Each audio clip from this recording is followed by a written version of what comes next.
दोस्तों को नमस्कार। कैसे हो सभी। मैं जयप्रकाश यादव जो है आपकी कक्षा में फिर से उपस्थित हूँ। हमने जो है पिछली कक्षा में आपको जो है क्रिया विशेषण की आवश्यकता और उसके महत्व के बारे में बताया था। तो क्रिया जो विशेषण है उसकी आवश्यकता वाक्य में क्यों पड़ी, तो ये चीज़ें मैंने आपको बता दी थी। अब हम अपने टॉपिक पे चलते हैं, क्रिया विशेषण के प्रकार। क्रिया विशेषण के प्रकार।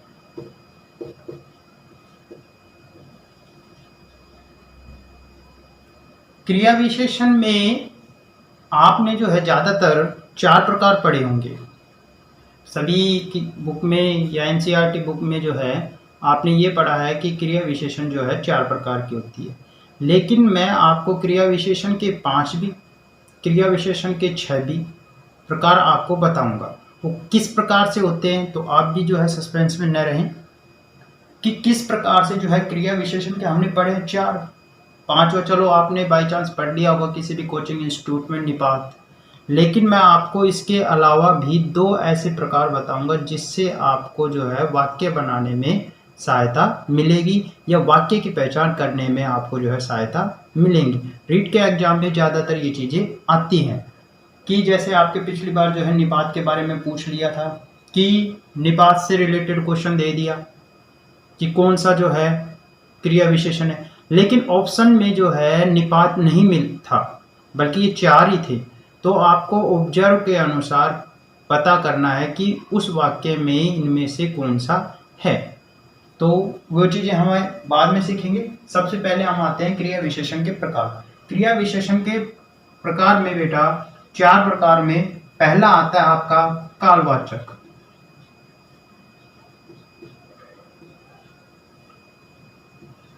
स्थानवाचक,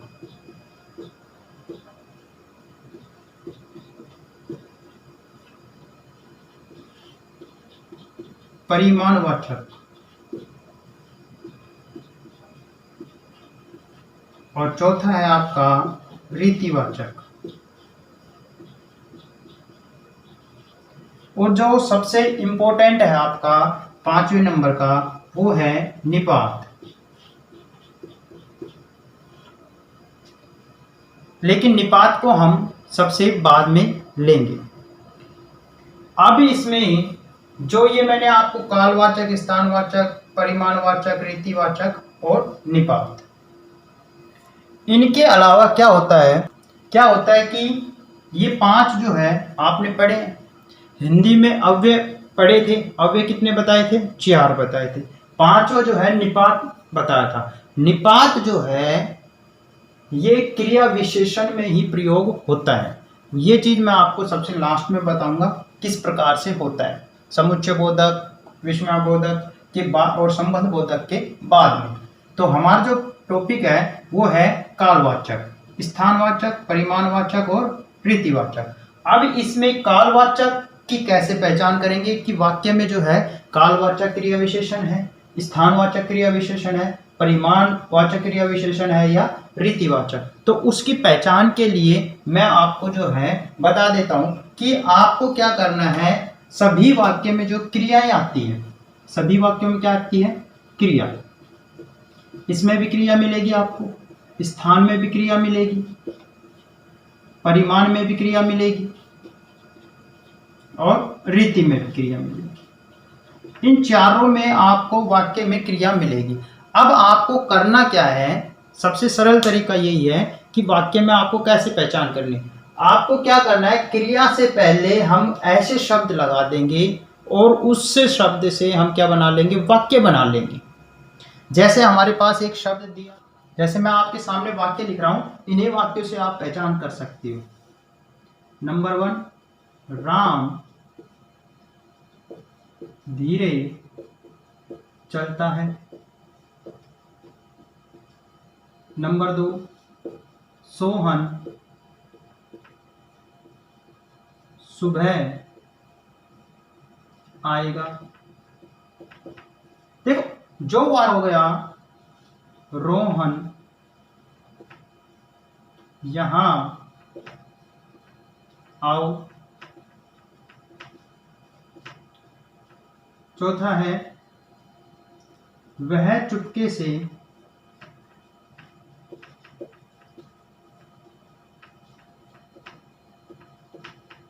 चला गया। ये आपके सामने जो है उदाहरण है कि मान लो एग्जाम में आपके सामने ये वाक्य आ गई। अब इन वाक्यों से आपको कैसे पहचान करनी है कि भाई कालवाचक है, स्थानवाचक है, परिमाणवाचक है या रीतिवाचक है। तो आपको क्या करना है, जो कालवाचक जो क्रिया विशेषण होता है उस वाक्य की पहचान के लिए आपको क्या करना है कि क्रिया से पहले आप क्या कर दो, क्वेश्चन बना लो। क्या जोड़कर, कब।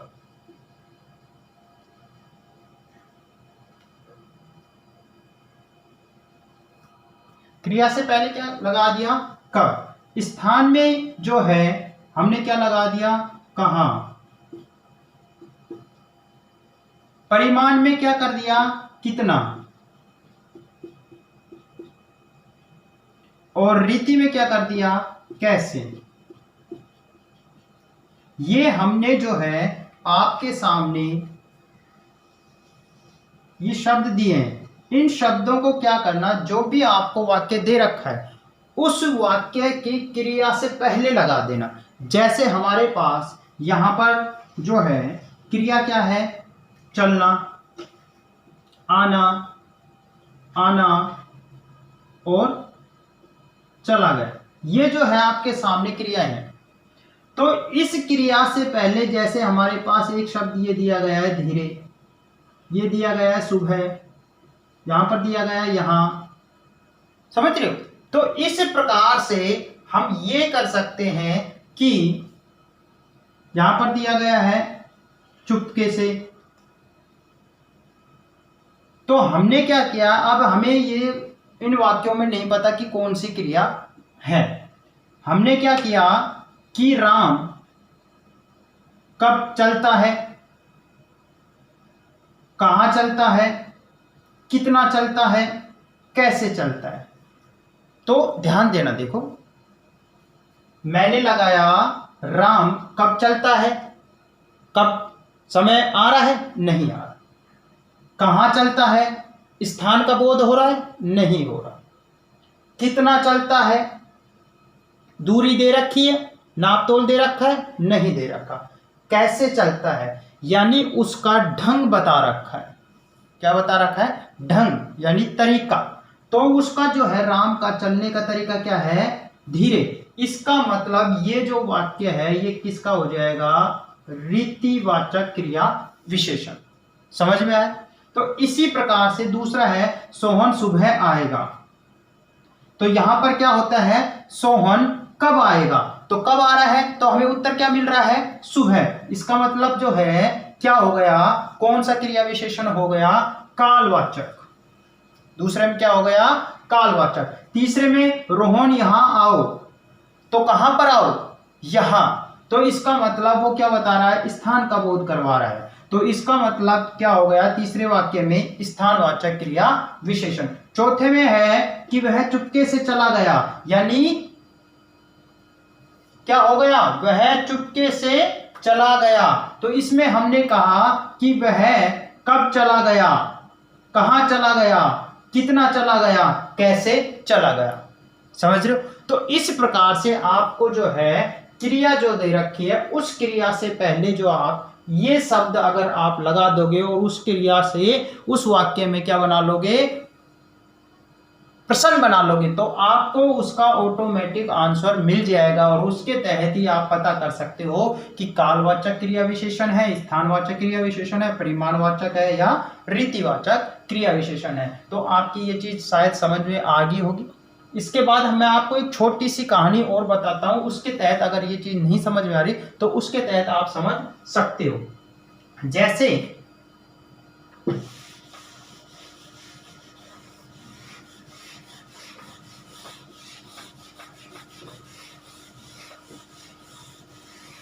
हमने लिखा, एक तरफ लिख दिया कालवाचक, दूसरी तरफ लिख दिया स्थानवाचक।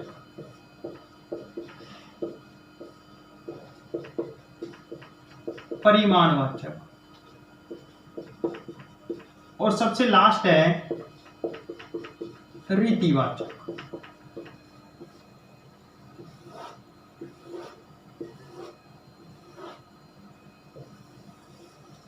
ये जो है आपके क्रिया विशेषण के जो है 4 प्रकार है।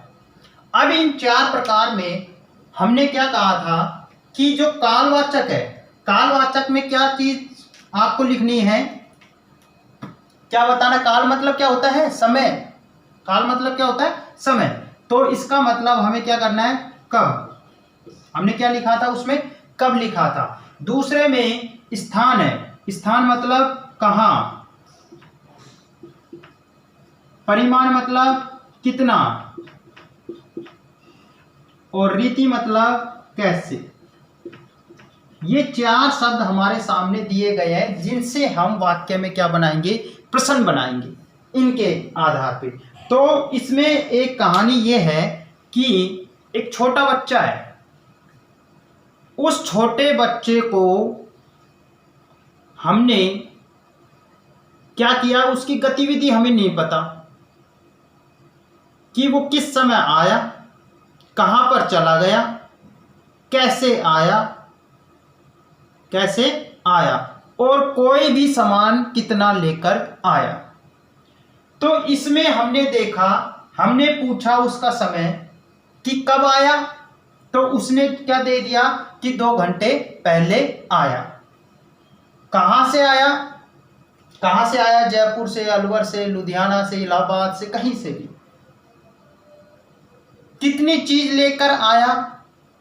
अब इसमें क्या होता है कि आपके इन वाक्यों के तहत आप पता कर सकते हैं। जैसे मैंने आपको वाक्य लिखे हैं कि कब आया, बार बार आया वो व्यक्ति, रोज आता है, प्रतिदिन आता है, निरंतर आता है, अभी आया, तुरंत आया या शीघ्र आया। तो ऐसे वाक्य आपको इस कब के स्थान पर उत्तर मिलेगा। अगर स्थान में आता है, भाई दाएं से आया, बाएं से आया, इधर से आया, उधर से आया, ऊपर से आया या नीचे से आया, इस प्रकार के आपके सामने जो है कहाँ का आपके सामने क्या मिलेगा, उत्तर मिलेगा।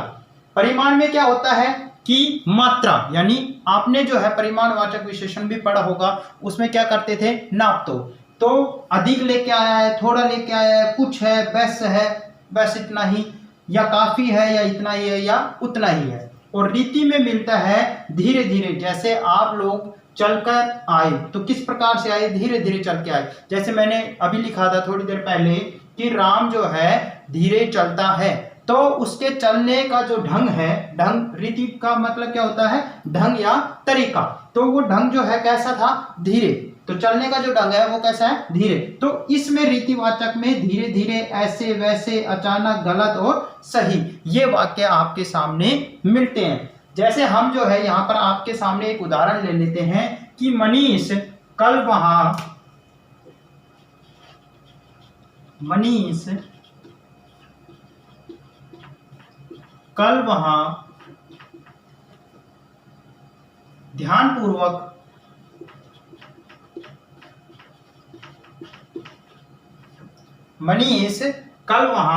ध्यानपूर्वक पढ़ रहा था। ये आपके सामने एक वाक्य है। इस वाक्य में मैं ये पूछता हूं कि इसमें कालवाचक क्रिया विशेषण कौन सा शब्द है, स्थानवाचक क्रिया विशेषण का कौन सा शब्द है, परिमाणवाचक का कौन सा है और रीतिवाचक का कौन सा है। तो हमने यहां पर देखा कि मनीष एक के क्या लगा दिया, कल, यहां पर क्या लगा दिया, कल, यहां पर क्या लगा दिया, वहां, और उसके बाद फिर क्या कर दिया, ध्यानपूर्वक। अब इसमें अगर मैं एक शब्द और जोड़ दूं, इससे पहले वहां के बाद क्या शब्द जोड़ दूं, बहुत। यहां पर क्या जोड़ दूं, बहुत। तो हमारे पास एक शब्द क्या आ जाएगा, बहुत। लास्ट क्या आ जाएगा, ध्यानपूर्वक पढ़ रहा था। और हमारे पास जो क्रिया है वो क्या है, पढ़ना। हमें जो शब्द लगाने हैं, कब है, कहां है, कितना है, कैसे है, वो शब्द कब लगाने हैं, क्रिया से पहले। और क्रिया से पहले लगाकर हमें जो है क्या बनाना है, प्रश्न बनाना है उस वाक्य का। जैसे मैंने यहां पर लिखा, मनीष कब वहां बहुत ध्यानपूर्वक पढ़ रहा था। मैंने क्या कहा कि मनीष कब वहां बहुत ध्यानपूर्वक पढ़ रहा था। तो हमें जो है कब से जो है हमें क्या मिल गया, प्रश्न मिल गया। तो कब पढ़ रहा था वो, कल। कब पढ़ रहा था, कल। इसका मतलब हमें समय का ज्ञान हो गया। समय का ज्ञान हो गया तो ये शब्द किसका हो गया, कालवाचक का। दूसरा मैं क्या करता हूं, मनीष कल कहाँ बहुत ध्यानपूर्वक पढ़ रहा था। कहाँ मैंने जो है क्या किया, लगा दिया क्रिया से पहले। तो यहां पर क्या आया, वहां पर आ गया। तो हमें जो है कहाँ मतलब वहां, इसका मतलब हमें स्थान का बोध हो गया। तो इसमें कौन सा क्रिया विशेषण हो जाएगा, स्थान वाचक क्रिया विशेषण। बहुत, बहुत मतलब ज्यादा, बहुत मतलब ज्यादा। तो मनीष बहुत पढ़ रहा था, इन शब्दों को हटा दिया, मनीष बहुत पढ़ रहा था। तो क्रिया से पहले क्या आ रहा है, बहुत। तो बहुत आ रहा है तो इसका मतलब परिमाण वाचक। फिर क्या कहा, मनीष ध्यानपूर्वक पढ़ रहा था। तो मनीष जो है कैसे पढ़ रहा था, कैसे, कैसे मतलब उसके पढ़ने का जो है तरीका आ गया। तो इस प्रकार से आप इन शब्दों को लगाकर उस वाक्य में क्रिया से पहले, क्रिया से पहले इन शब्दों को आप लगाकर क्या बना सकते हो, प्रश्न बना सकते हो। और आपको जिस शब्द को लगाकर उसका उत्तर मिल जाए, उसका क्या मिल जाए, उत्तर मिल जाए, वही जो है उस वाक्य का क्रिया विशेषण कहलाएगा। यहां तक ये दूसरा तरीका आप लोगों के सामने मैंने मेजर किया है। तो आप जो भी आपको अच्छा लगे उस तरीके से आप याद कर सकते हैं। लेकिन वाक्य अगर आपके सामने आए तो उसमें कोई गलती नहीं होनी चाहिए। बस ये चीज आप लोग ध्यान रखना, रटना मत। दूसरी चीज मैं आपको एक इंपॉर्टेंट चीज बताता हूं कि जैसे यहां पर था कि मनीष वहां पढ़ रहा था। तो कहां पढ़ रहा था, तो यहां पर एक जो स्थानवाचक के लिए एक शब्द आया है, वहां। अगर मैं ये कहता कि मनीष जयपुर पढ़ रहा था, तो वहां पर क्या आ गया, जयपुर आ गया। और जयपुर भी क्या है, एक स्थान है। जयपुर भी क्या है, एक स्थान। देखो ध्यान देना, दोनों में अंतर है। आपका यहीं पर ही गलत हो सकता है। जैसे मैंने कहा कि मनीष जयपुर पढ़ रहा था, एक तो ये वाक्य लिख दिया। दूसरा क्या वाक्य लिख दिया इसी के जैसा ही कि मनीष वहां पढ़ रहा था। मनीष वहां पढ़ रहा था। अगर आपके सामने इन दोनों वाक्य आपके सामने आ जाते हैं और मैं पूछता हूं कि इनमें जो है कौन सा क्रिया विशेषण है, तो आप लोगों ने बिना ध्यान किए ही क्या पता कर लिया, भाई यहां पर तो स्थान आ गया। क्या आ गया, स्थान आ गया। भाई स्थानवाचक क्रिया विशेषण होगा, नहीं। बल्कि इन दोनों वाक्यों में से इस वाक्य में जो है स्थानवाचक क्रिया विशेषण है। क्यों, क्योंकि यहां पर क्या कर दिया कि आपको ऐसे शब्द मिलेंगे, उन्हीं अगर ऐसे शब्द अगर आपको मिलते हैं स्थानवाचक में, तभी आपको बताना है कि ये शब्द स्थानवाचक क्रिया विशेषण का क्या करवा रहे हैं, बोध करा रहे हैं। लेकिन वहां पर अगर आ जाता है स्थान का नाम, तो आपका जो है स्थानवाचक क्रिया विशेषण नहीं होगा। स्थानवाचक क्रिया विशेषण नहीं होगा, क्योंकि क्रिया विशेषण जो है वो अपने आप में क्या है, अविकारी। अपने आप में क्या है, अविकारी। क्या है, अविकारी। क्योंकि ये क्या कर रहा है, क्रिया की भी क्या बता रहा है, विशेषता बताता है। जैसे हमने कहा था विशेषण की विशेषता बताने वाले शब्दों को क्या कहते हैं, प्रविशेषण।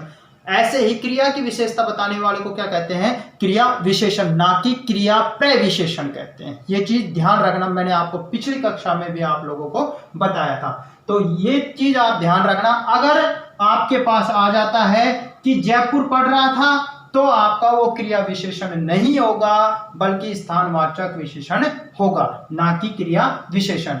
क्योंकि क्रिया विशेषण के स्थानवाचक क्रिया विशेषण में कभी भी स्थान का नाम नहीं आता। कुछ चीजें ऐसी होती है जो आपको हर चीज बोर्ड पर नहीं लिखवाई जा सकती, लेकिन आप जो मैं बोलता हूं उसको मौखिक रूप से भी ध्यान रख सकते हो। तो ये चीज आप ध्यान रखना कि जो स्थानवाचक क्रिया विशेषण है उसमें स्थान का अगर नाम आता है तो वो स्थानवाचक क्रिया विशेषण नहीं होगा।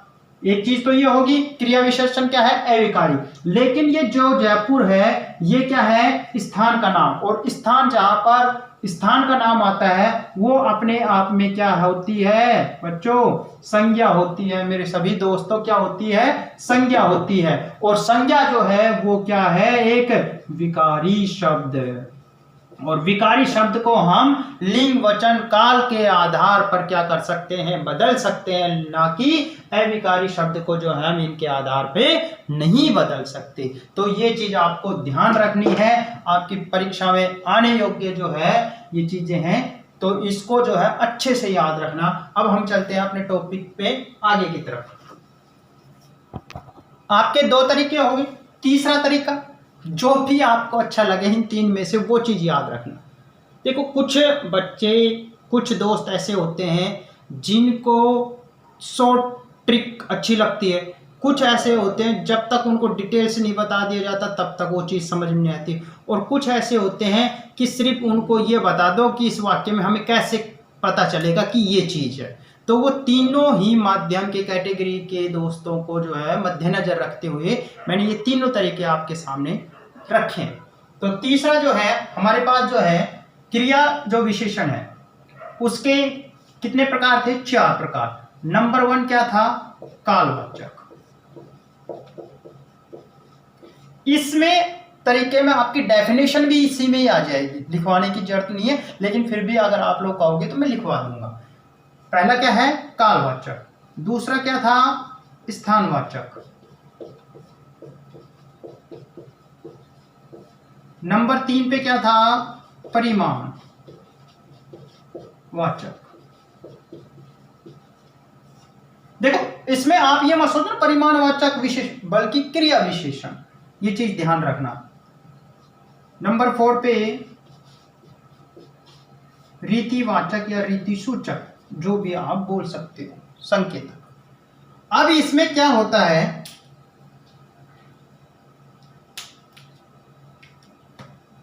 कि कालवाचक कि हमने शब्दों से तो पहचान कर ली कि कौन से शब्द आएंगे, लेकिन हमें ये क्या पता चलेगा कि कालवाचक है क्या। सर ने तो कह दिया शब्द, हमने शब्द लगा दिया, लेकिन हमें उसमें से निकालना क्या है। जैसे आपके इंग्लिश में अनसीन पैसेज आते हैं तो आपने WH वर्ड तो पढ़ लिए कि भाई इनको जो है लगाना, कि इसका मीन्स ये होता है, इसका मीन्स ये होता है, इसका मीन्स ये होता है, लेकिन उसका जो है अर्थ क्या होता है, मीन तो आपने पता चल लिया, कब, कैसे, कितना, समझ गए, कहाँ, ये चीज आपने जो है पता कर ली और मैंने आपको बता दी। लेकिन अब उसका जो है हमें उन शब्दों का अर्थ क्या होता है कि हमने शब्द लगाया, कब का अर्थ है क्या, कहाँ का अर्थ क्या है, कहाँ से हमें क्या उत्तर मिलने वाला है, कहाँ से हमें कौन सा उत्तर मिलने वाला है, स्थान का मिलने वाला है, समय का मिलने वाला है, या मात्रा का मिलने वाला है, या उसके ढंग या तरीके का मिलने वाला है, वो चीज मैं आप लोगों को यहाँ लिखवाता हूँ। तो जो कालवाचक जो है उसमें क्या होता है कि समय बताने वाली क्रिया आती है। कौन सी क्रिया आती है, समय बताने वाली।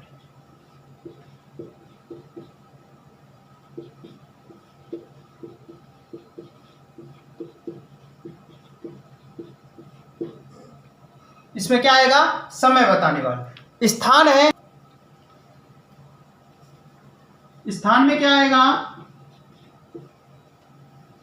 सिंपल सा है सभी दोस्तों, स्थान जगह या दिशा। जरूरी नहीं है कि जगह ही हो, दिशा भी हो सकता है, उत्तर से आया, पूर्व से आया, पश्चिम से आया है, इधर से आया हूं, उधर से आया हूं, समझ गए। परिमाण में क्या होता है, मात्रा। परिमाण में क्या होता है, मात्रा। और रीतिवाचक में क्या होता है, मैंने आपको जो है काफी बार बोल चुका है, ढंग या तरीका। ये चीजें आपको जो है इनमें मिलेंगी, समझ गए। यही डेफिनेशन है कालवाचक, जिस वाक्य में जो है समय बताने वाले कार्य का क्या होता है, बोध होता है। और ये सारी चीजें आपको कहाँ मिलेंगी, क्रिया से पहले। जिस वाक्य में हमें क्या किसका बोध हो, जगह का या दिशा सूचक का जो है पता चले, वो क्या होता है, स्थानवाचक क्रिया विशेषण। मात्रा पता चले तो परिमाणवाचक क्रिया विशेषण। और रीति वाचक जो क्रिया विशेषण होता है उसमें क्या पता चलेगा, ढंग या तरीका। समझ कि जैसे मेरा जो है पढ़ाने का तरीका कैसा है, मैं अगर बोलता हूं कि अध्यापक जो है किस तरीके से पढ़ाता है, एक तो मौखिक रूप से, एक लिखित रूप से, एक सांकेतिक रूप से, समझ। तो वो जो है तरीका या ढंग, तो इसमें मैंने आपको बता दिया था, इसमें क्या मिलेगा, कब, स्थान में क्या मिलेगा, कहां, परिमाण में क्या मिलेगा, कितना, और रीति में क्या मिलेगा, कैसे। अब तो आप लोगों के सभी के समझ में आ गया होगा, कॉन्सेप्ट क्लियर हो गया होगा इन तीनों तरीकों से कि आपको किस तरीके से क्रिया विशेषण की पहचान करनी है। अब आप लोगों के सामने हमारे पास कोई भी कार्य है, उस कार्य का एक तो तरीका होता है निश्चित, एक तरीका होता है अनिश्चित। आपने मुझे कोई कार्य बोला और मैंने उस कार्य के लिए क्या कर दिया, मना कर दिया, या आपने कोई कार्य मुझे बोला और मैंने उसको क्या कर लिया, हां यानी स्वीकार कर लिया। तो ऐसे जो कार्य हैं वो हम किस में रखेंगे भाई, एक तो क्या हुआ, स्वीकृति होगी, दूसरा क्या हुआ, निषेधात्मक होगा, यानी मैंने उस कार्य के लिए मना कर दिया। तीसरा क्या हो गया कि मुझे श्योर है कि वो व्यक्ति इस कार्य को कर सकता है, यानी मैं निश्चित हूं, तो क्या हो गया, निश्चय हो गया। और मैं श्योर हूं कि वो व्यक्ति इस कार्य को नहीं कर सकता, तो क्या हो गया, अनिश्चितता हो गया। समझ रहे हो, कुछ स्थान हो गया, कुछ दिशा हो गई, कुछ जगह हो गया, कुछ परिमाण हो गया, या फिर मात्रा या ढंग या तरीका। तो ये सभी के सभी क्या है, कार्य। अब इन कार्यों में से आपके पास जो है समय भी आ गया, स्थान जगह भी आ गई, मात्रा भी आ गया, ढंग और तरीका भी आ गया। तो मैंने इसमें कुछ कार्य यहां पर आपके सामने मेजर किए हैं, जिसमें से आपके पास समय भी आ चुका, स्थान भी आ चुका, ढंग भी आ चुका और दिशा भी आ चुकी। ये सभी कार्य आपके सामने इसमें आपने पता कर लिया, कालवाचक, स्थानवाचक, परिमाणवाचक और रीतिवाचक में आपने जो है डिस्ट्रीब्यूट कर दिए, बांट दिए आपने। लेकिन आपके पास ये तो कार्य बची गए कि मैंने किसी कार्य के लिए क्या कहा, स्वीकृति दे दी कि इस कार्य को पूर्ण करो। तो यहां पर स्वीकृति किस ग्रुप में रखेंगे कि कालवाचक में, स्थानवाचक में, परिमाणवाचक में या रीतिवाचक में। निषेधता, उस कार्य के लिए मैंने मना कर दिया, तो इस कार्य को हम कौन से उसमें रखेंगे।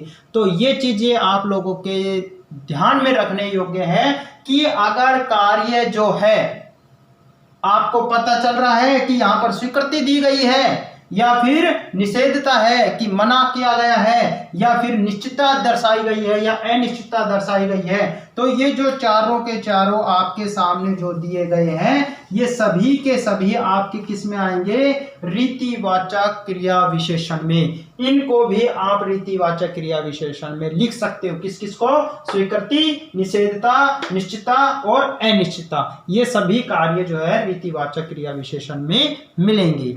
समझ गए, यहां तक आपका जो है टॉपिक क्लियर होता है। नेक्स्ट क्लासेज में हम आपको जो है कालवाचक, स्थानवाचक, परिमाणवाचक और रीतिवाचक क्रिया विशेषण में कौन कौन से ऐसे शब्द मिलेंगे जिनके आधार पे आप इनकी पहचान कर सकते हो, कौन से ऐसे वाक्य मिलेंगे जिनके आधार पे हम इनकी पहचान करेंगे कि इस वाक्य में कौन सा क्रिया विशेषण है। तो आप लोग अपना जो है इनके बारे में थोड़ी सी तैयारी करके आना, जिससे आगे की कक्षा में आपको और आसानी हो सके समझने के लिए। आज की क्लास में यहीं पर समाप्त करता हूँ। सभी दोस्तों को नमस्कार।